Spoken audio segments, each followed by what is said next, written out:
ওহ, তুমিও তো একটু কাজ করতে পারো না। তুমি আমার বাড়িতে থাকতে পারবে না, তুমি এখনই বেরিয়ে যাও। এখন মেয়েটা কি করবে? এখন বাড়ি থেকে বেরিয়ে যাচ্ছে। উফ, আমার আর ভাল লাগে না। শুধু শুধু আমাকে বাড়ি থেকে তাড়িয়ে দিল।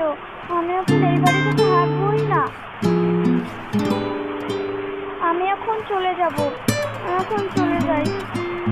আমি আর এই বাড়িতে কোনোদিনও আসবো না, কোনোদিনও আসবো না। মেয়েটি আস্তে আস্তে অনেক দূর চলে গেল। তারপরে সে দেখলো সন্ধ্যা হয়ে গেছে। এখন কি করব? তার পাশেই একটা ঘর ছিল। সেই ঘরে থাকতো অনেক বড় একটা বীভৎস ডাইনি। সে ডাইনি খুব ভালো। ডাইনি তো সবাইকে খায়, মারে।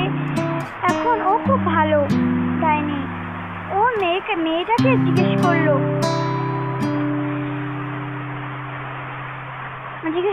ওই তুমি তুমি এখানে কি করছো?